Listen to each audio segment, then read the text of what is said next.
Gencatan senjata antara Iran dan Israel yang diumumkan pada 24 Juni lalu menjadi titik balik konflik panas yang sempat mengguncang Timur Tengah.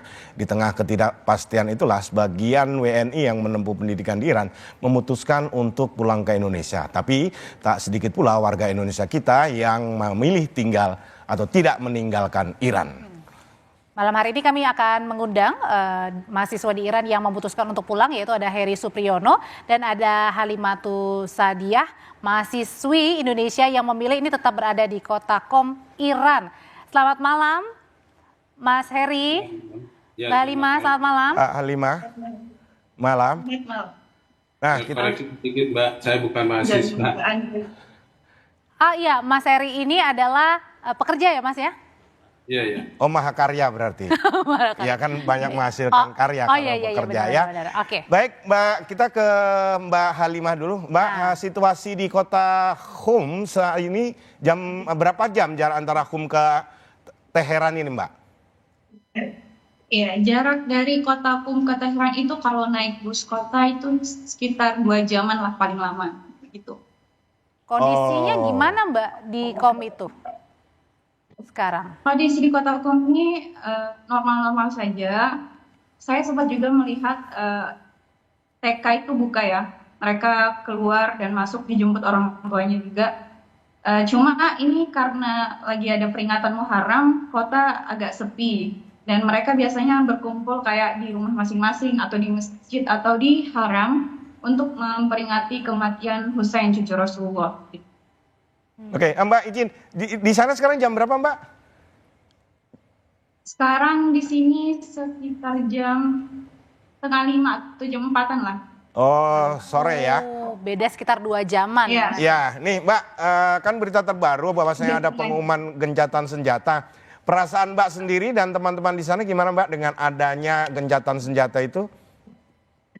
Ya, alhamdulillah dengan adanya gencatan senjata, kami jadi bisa komunikasi lagi dengan keluarga karena dengan adanya perang kemarin komunikasi internet internasional itu dimatikan dan hanya bisa menggunakan internet lokal dan kami kesulitan untuk berhubungan dengan keluarga. Dengan adanya gencatan senjata, internet sudah makin dilonggarkan, jadi kami bisa berhubungan kembali dengan keluarga. Nah, Berarti sedikit demi sedikit aktivitas sudah mulai pulih kembali ya Mbak ya? Iya, alhamdulillah kalau di Qom dari kemarin sih normal-normal aja karena dia mungkin tidak mendapatkan serangan dari Israel. Karena itu jadi berbeda dengan Tehran. Oh, jadi sebenarnya yang fokus pada saat terjadinya perang itu ini fokusnya di Teheran ya Mbak ya?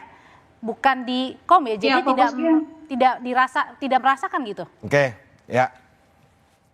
Iya, di Qom kami tidak merasakan serangan sama sekali. Mungkin ada beberapa kabar, tapi saya pernah bertanya kepada teman saya yang tinggal di bagian Qom yang lain, katanya tidak mendapatkan serangan. Yang ada itu hanya di sekitaran pinggiran Qom mungkin ya, bukan di kota Qomnya sendiri. Siap, baik terima kasih. Izin Mbak Halimah, kita bergeser ke Mas Heri terlebih dahulu ya.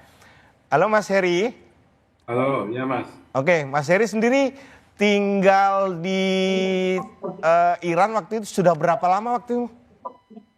Ada 16 tahun mungkin Mas. 16 tahun. Berarti di sana itu mulai kerja selama 16 tahun atau dari kuliah atau gimana Mas Heri? Ya dari kuliah Mbak terus bekerja di sana. Oke, nah yang membuat Mas Heri waktu itu ya kita flashback ke belakang memutuskan untuk belajar di Iran dan kemudian menetap di sana selama 16 tahun itu apa kira-kira? Memilih Iran menjadi tempat studi.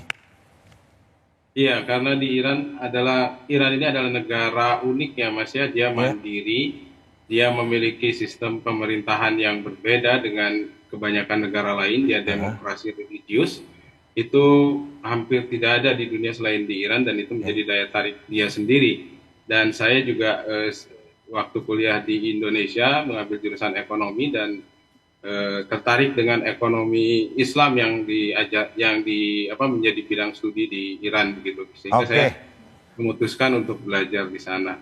Nah, ini yang mungkin menjadi kebalikan ya. Kalau Mbak Halimah 2 bulan dan tetap memilih untuk tetap di sana. Iya. Lah justru Mas Heri ini sudah 16 tahun tapi justru memilih untuk Bali. meninggalkan Teheran atau meninggalkan Iran. Apa yang menjadi alasan dari Mas Heri? Iya, lebihnya saya kepada masalah keluarga ya Mas ya, istri dan anak, karena kita tinggal di Tehran yang menjadi target utama serangan Israel, tidak seperti di Qum atau kota-kota lain. Tehran itu hampir setiap malam itu terdengar suara-suara ledakan seperti itu, walaupun memang kalau kita keluar kita tidak menyaksikan bekas-bekas rudal di jalanan gitu, tidak ada, hanya suara-suara ledakan itu terdengar cukup keras setiap malam begitu. Dan keluarga kami ya, istri anak itu Jadi merasa was-was terganggu takut ya, dan- jadi akhirnya memilih pulang gitu ya Mas ya. dan saya mengkhawatirkan efek trauma seperti itu bagi mereka. Mas Heri, kan 16 tahun nih berada di Iran ya Mas Heri ya.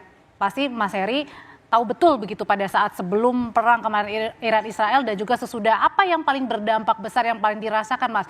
Misalnya bangunan banyak yang runtuh atau banyak yang trauma atau seperti apa Mas Heri? Bangunan tidak banyak yang runtuh, Mbak, tidak seperti yang dibayangkan. Hanya beberapa titik saja yang kemudian bisa kita lihat dampak dari rudal Israel, seperti misalnya di perumahan dosen ilmuwan nuklir itu terlihat, tapi itu juga tidak runtuh, hanya sebagian saja. Kemudian kantor media nasional Iran yang terkena juga, yang sempat viral itu di media, yang ketika siaran dibom itu juga lantai 4 saja. Itu yang kita lihat. Terus depot bahan bakar di dekat kami tinggal, mungkin sekitar 7 kilo, 10 kilo gitu. Itu juga terlihat. Sisanya kita tidak melihat gedung-gedung rusak apa seperti itu, tidak. Yang kita saksikan lebih jelas adalah kelengangan jalan begitu. Kemudian toko-toko yang sebagian tutup karena memang mereka memilih tutup karena warga sebagian sudah pindah ke kota lain untuk sementara begitu. Oke, berarti pada saat kemarin mengalami perang selama 12 hari ya, Mas Har, waktu itu susah nggak untuk makan, untuk keluar, atau memilih untuk di dalam rumah saja karena itu tadi kan di Teheran mencekam sekali suasananya kala itu? Tidak mencekam sekali sih Mbak, kami nggak kesulitan juga mendapatkan makanan, warung-warung masih buka di hari pertama, kedua hingga sampai pertengahan mungkin itu tetap buka, dan kami dalam menyediakan kebutuhan sehari-hari tidak mengalami kesulitan begitu. Apalagi yang penyedia jasa online itu banyak yang menawarkan untuk mengantarkan sampai ke rumah. Oke, nah nanti kita akan berbincang lagi ya, Mas Akbar ya, bersama dengan warga negara kita yang masih memilih untuk tetap berada di Iran dan juga di Indonesia yang akhirnya pulang. Lebih lengkapnya nanti kita akan kembali lagi di Sapa Indonesia Malam akhir pekan. Saudara, sisi lain bertahan di zona perang ternyata tidak hanya dialami oleh warga, tapi juga jurnalis yang meliput di tengah perang. Seperti apa sebenarnya pada saat jurnalis ini meliput di tengah konflik begitu ya? Kita akan membahas bersama dengan ex-jurnalis harian Kompas yang pernah meliput perang bersama Mustafa Abdul Rahman. Selamat malam Pak Mustafa. Ya. Dan juga ini kita punya warga negara Indonesia yang sudah tiba. Kalau tadi ada by Zoom. Sekarang kita kehadiran langsung Mas Fakih ya. Mas Taki. Iya, Mas Taki. Yang alhamdulillah sudah nyampe hari Kamis. Hari Kamis sudah nyampe di sini. Oke, sebelumnya Pak Mustafa. Ya. Pak Mustafa berapa tahun dulu menjadi seorang wartawan? Saya sekitar 30 tahun. 30 tahun, mulai tahun 91 sampai 2022. Oh, 2022. Nah, pengalaman meliput perang apa saja yang pernah dialami oleh Pak Mustafa? Nah, ini karena isu yang paling hot. Ya. Ini adalah isu Iran. Maka saya ingin menyampaikan ketika saya 2 kali melakukan tugas jurnalistik di Iran. Yang pertama yaitu pada tahun 2009. Sudah lama ya, sudah 16 tahun yang lalu ini. Ya. Meliput pemilu Iran saat itu yang dimenangkan oleh Ahmadinejad.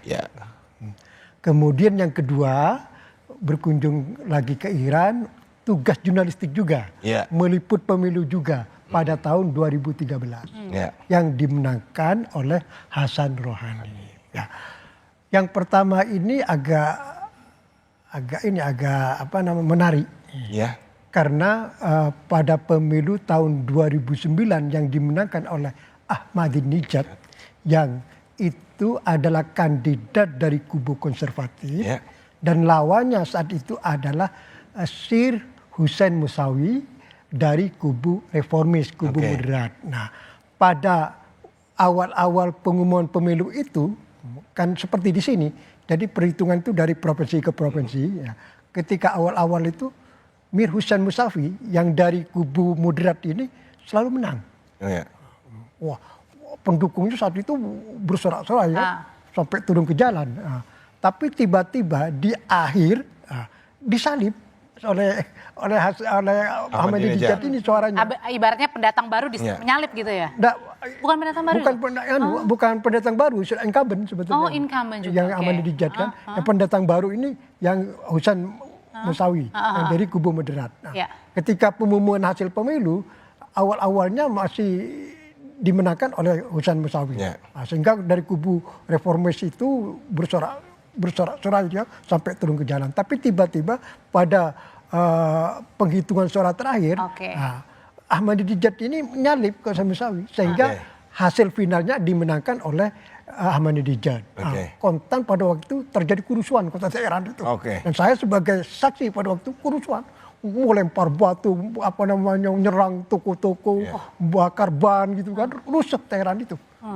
Sehingga aparat keamanan turun di jalan, tapi tidak beberapa lama bisa diatasi. Nah, baik, nanti kita akan lanjutkan ngobrol mengenai bagaimana situasi pada saat itu istilah dan juga bagaimana sih sebenarnya dinamika politik dalam negeri di Iran sendiri. Itu yang kita lanjutkan ini. Nah, nanti akan kita ngobrol ya. Nanti masih panjang. Dan juga dalam geopolitik posisi Iran itu bagaimana. Nah, kita akan lebih ngobrol, tapi kita lanjut terlebih dahulu ke Mas Heri. Masih bersama kami.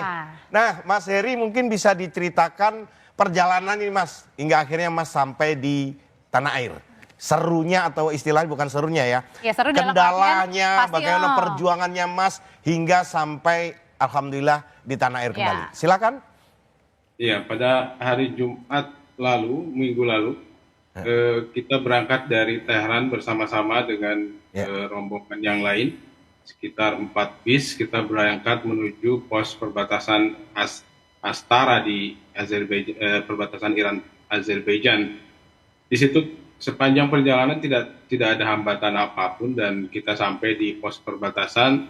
Di situ mengantri agak lama karena memang ada rombongan lain dari negara lain yang berusaha keluar dari Iran juga. Nah, setelah beberapa jam akhirnya kita bisa masuk ke Baku, Azerbaijan, kemudian disambut oleh Duta Besar Indonesia untuk Iran yang saat itu menyambut kami di Baku, lalu kita dibawa dari perbatasan ke kota Baku dan tinggal di salah satu hotel di kota tersebut. Selama 2 malam kami menginap di sana, kemudian menanti untuk mendapatkan tiket menuju Indonesia yang awalnya harus bertransit dulu di Doha begitu. Sebagian transit di Doha, sebagian transit di Turki dan sebagian di negara lain begitu. Dan saya kebagian gelombang pertama, kloter pertama, saya harus transit di Doha sebelum ke Indonesia. Pada saat kita terbang menuju Doha dari Baku, di tengah perjalanan sebelum sampai ke Doha, pilot pesawat mengumumkan bahwa bandara Doha ditutup karena Iran melakukan serangan ke pangkalan militer Amerika Serikat. Sehingga saat itu kami terpaksa mendarat darurat di Bandara Jeddah. Dan kita menunggu selama 7 jam di Bandara Jeddah, menunggu bandara buka kembali dan akhirnya bisa menuju ke Doha. Artinya perjuangan sekali ya Mas ya untuk sampai ke Indonesia ya Mas ya? Betul-betul Mbak, ya. Kalau ya itu tadi ceritanya Mas Heri. Tapi saya mau kembali lagi ke Mbak Halimatus. Mbak Halimatus kalau sekarang kan keadaannya ya sudah lebih tenang ya Mbak ya. Bisa dikatakan seperti itu. Nah sekarang berarti artinya aktivitas dari warga sendiri sudah bisa beraktivitas normal kah? Nah, kalau itu sudah normal. Di Tehran juga katanya sudah normal. Tadi teman saya barusan berangkat dari Qum ke Tehran. Mereka sudah berkali-kali ke asrama mengambil barang yang dibutuhkan dan memang katanya udah mulai normal. Oh, kalau bandara sendiri, bandara kan kemarin sempat ditutup ya, bandara Iran. Kalau sekarang sudah dibuka? Saya masih kurang tahu informasinya, cuma kata teman saya tadi sepertinya belum dibuka. Oke. Nah, halo? Masih dengar Mbak ya? Halo? Nah, Mbak, Ya, kalau obrolan-obrolan masyarakat lokal sendiri akhir-akhir ini apakah masih tetap membahas mengenai perang atau sudah tidak terlalu khawatir lagi tentang perang? Ya. Masyarakat di sini sepertinya sudah udah merayakan kemenangan ya. Mereka merayakan kemenangan Iran atas Israel. Sesudah itu mereka fokus untuk hidup selanjutnya. Sekarang itu kebetulan ada peringatan Muharram, mereka sibuk mengadakan acara peringatan. Terus mereka juga udah seperti untuk orang-orang yang udah terkena serangan itu, mereka mendaftarkan diri kepada pemerintah untuk dilakukan perbaikan rumahnya seperti itu atau pembangunan kembali. Jadi bisa dikatakan mereka udah move on gitu, Mbak. Oke. Nah, tapi situasi di sana kan boleh dibilang belum stabil juga ya. Tiba-tiba muncul lagi konfrontasi, muncul lagi statement yang akhirnya membuat bergejolak lagi. Nah, dari Kemenlu sendiri ada statement kalau misalkan nanti terjadi gejolak lagi dan mungkin terjadi istilahnya perang lagi, Kemenlu sendiri mengatakan tidak untuk akan membatasi untuk akomodir warga yang ada di sana untuk kembali ke Indonesia. Nah, apabila situasi itu terjadi, Mbak Halimah sendiri sikapnya akan memilih tetap untuk stay di sana atau untuk berpikir lagi untuk kembali ke Indonesia? Saya akan bermusyawarah dengan keluarga dulu, karena saya masih di bawah tanggungan keluarga. Jika keluarga masih mengizinkan saya stay di Iran, tinggal di Iran, dan memang situasi masih terkendali, aman, saya akan tetap di sini. Tetapi jika memang ada kesempatan evakuasi dan kondisi memang tidak memungkinkan dan harus pulang, dan keluarga juga mendesak, saya akan pulang. Oke. Kalau dari Mas Taki sendiri, berapa lama sih Mas di Iran? Saya baru 5 bulan, Mbak. Baru 5 bulan. 5 bulan. Baru 5 bulan, baru sebentar ya. Tadi kan Mas Hari jauh lebih lama. 12 tahun, 12 Mbak. tahun. Halimah juga baru 2 bulan. Iya, baru 2 bulan. 5 bulan. Nah, berarti Mas Taki sendiri mengalami bulan-bulan terakhir sebelum terjadinya perang sendiri. Mungkin bisa diceritakan situasi pada saat itu dan mungkin obrolan-obrolan di masyarakat lokal pada saat itu. Ya, awalnya ketika Jumat pagi ya serangan itu. Ya, kami sedang melaksanakan sholat subuh. Oke. Nah, lalu setelah itu kami beranjak untuk istirahat kembali. Iya. Lalu ada suara dentuman seperti itu, Pak. Nah, awalnya kami mengira itu adalah suara ini, suara pintu yang dibanting dari. Dari sekitar aja pintu seperti itu, oke. Ya. Ternyata? Nah, ternyata setelah saya lihat grup WNI, pada nanya ada yang dengar suara barusan tidak? Gitu. Ya. Nah, ternyata itu adalah suara ledakan. Oke. Mas Taki sendiri di Teheran ya? Di Teheran, Pak. Oke. Kalau udah di Teheran, nyampe di sekarang di Indonesia kan tadi katanya sudah mulai normal kembali gitu ya. Pengen balik ke sana lagi? Iya, jika keadaan sudah mulai membaik, orang tua saya mengizinkan untuk balik lagi. Oh, kalau Masnya di sana mahasiswa berarti atau? Mahasiswa. Oh, mahasiswa. Tapi kalau pihak kampus sendiri sudah mencoba untuk menghubungi, misalnya, kampus sudah buka, boleh lagi berkegiatan? Iya, boleh. Sudah ditelepon? Sudah dikonfirmasi awalnya untuk para mahasiswa yang akan pulang ke negara masing-masing akan disediakan kelas online. Nah, tapi kemungkinan 2 bulan ke depan jika keadaan sudah membaik kami diizinkan untuk kembali masuk. Oh, masih nunggu lagi ya Mas Akbar ya? Masih nunggu lagi. Nah, kita ke Pak Mustafa yang ya istilahnya berpengalaman lah dalam situasi konflik perang seperti ini. Nah, apa yang bisa disampaikan atau bisa saran yang bisa diberikan dari Pak Mustafa untuk istilahnya warga, khususnya warga negara Indonesia yang ada di situasi perang seperti ini, Pak? Ya, bagi WNI yang berada di daerah konflik seperti Iran ini, ya memang harus hati-hati, harus waspada, harus antisipasi kalau setiap saat perang terjadi. Tidak hanya perang dengan negara lain ya, tapi situasi di dalam negeri sendiri. Di Iran kan peta politik di Iran itu kan terbelah antara kubu moderat sama kubu radikal, kubu Sampai garis keras. sekarang? Sampai sekarang. Dan itu kan terpatri sejak tahun 90-an. Ya seperti saya ceritakan tadi, pemilu di Iran itu sering keras. Karena benturan pertarungan antara kubu moderat dan kubu radikal tersebut. Sampai pada situasi perang tersebut tadi kemarin itu ya. Pejabat Iran ketika memberi statement ketika perang kemarin itu terlihat juga terbelah. Maksudnya pada saat perang Iran Israel di internalnya sendiri juga terbelah. Jadi ada yang memberi statement moderat, yaitu yang disampaikan oleh Presiden Iran Masoud Pezeshkian dan kemudian Menteri Luar Negeri Iran Abbas Araghchi ini selalu memberi statement positif, memberi harapan. Ketika berkecamuk perang, sebelum Amerika ikut campur ya, dan bahkan para analis, para pengamat memprediksi ini bisa perang dunia ketiga ini. Di saat genting-gentingnya itu Presiden Iran itu kan perang meletus pada tanggal 13. Tanggal 15 atau tanggal 16. Presiden Iran itu tiba-tiba menelpon Presiden Turki Recep Tayyip Erdogan. Dan dalam pembicaraan dewan tersebut Presiden Iran meminta supaya Turki bisa menjadi mediator. Pertama. Yang kedua, Presiden Iran menyampaikan pada Presiden Turki bahwa Iran siap menghentikan perang asalkan Israel menghentikan perang juga.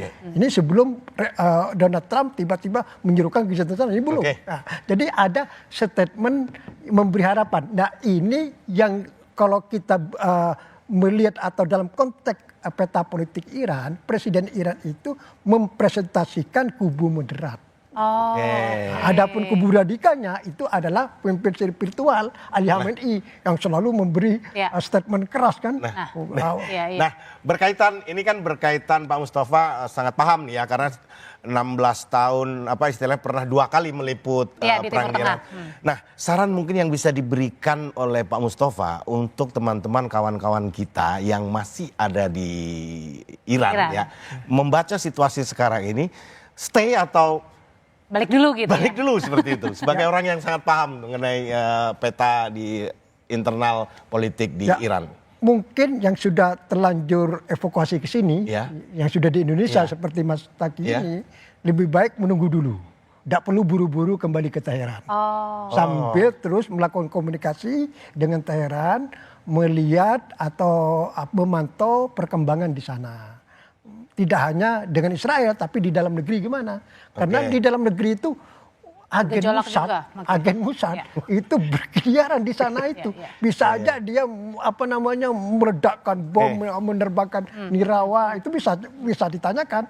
Jadi agen-agen Mossad itu sana cukup kuat. Nah, tapi kalau buat yang WNI yang masih di sana, yang seperti tadi Mbak Halimah juga. Nah, menunggu sekarang tentu harus koordinasi dengan KBRI ya, KBRI Teheran itu paling penting itu. Dimanapun WNI di luar negeri harus koordinasi dengan KBRI setempat. Nah, dia pasti harus minta saran KBRI karena KBRI yang lebih tahu. Kalau KBRI itu adalah menyarankan supaya stay di sana, ya udah stay. Tapi kalau dianjurkan evakuasi, ya ikut aja. Ini kan dari pemerintah. Instruksi yang bertanggung jawab yang bertanggung jawab. Dan biasanya segala sesuatunya yang ngatur itu adalah KBRI. Dimanapun di luar negeri. Tidak hanya di Iran, dimanapun. Pak Mustafa, terima kasih untuk luar biasa ya. Maksudnya harusnya tidak hanya beberapa menit ya Mas Akbar ya. Kayak kita lagi didongengin ya. Terima kasih juga Mas Taki. Kemudian juga di sambungan Zoom ini ada tadi Mas Hari dan juga Mbak Halimah. Terima kasih Mbak, Mas, semuanya sampai jumpa. Boleh saya tanggapi Mbak, bisa masukkan sedikit? Boleh sedikit aja Mas. Oh iya, itu mohon maaf nih ke Pak Mustafa, saya pikir masalah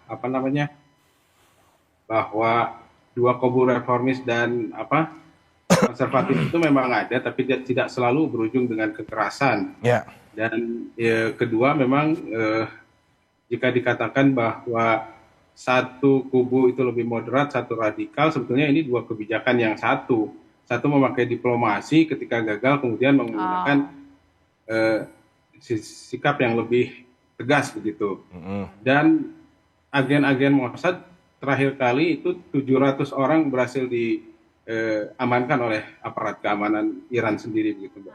Oke, jadi situasi memang lebih kondusif seperti itu. Dan selama ini dari KBRI sangat responsif dengan keadaan ini kan? Iya, Oke, dan terima tetap kasih. harus berjaga-jaga ya begitu ya tetap. Oke, saudara tetaplah bersama kami di Sapa Indonesia Malam Akhir Pekan. Kami masih punya informasi lainnya untuk Anda simak. Tetap bersama kami.